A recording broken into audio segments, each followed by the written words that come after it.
Mayong adlaw sa tanan, no? Gapasalamat gili kita sa nag-provide. Nag-provide sa nga video nga ini. Hindi talang pag-i-mention kay base kon dumtan. Ang driver sang elf, suno sa nakakita kag kita manaton nga nagabalabag sa ibabaw sang flyover, nag-U-turn.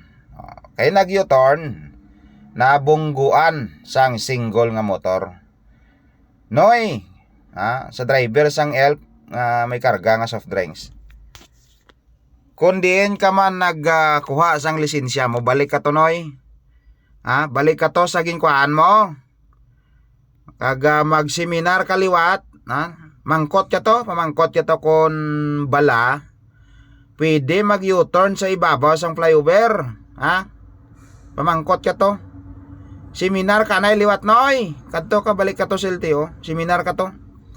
Basi kadamo pa sang mga rules and regulations, road signs, traffic signs ang wala mo mabalaan noy.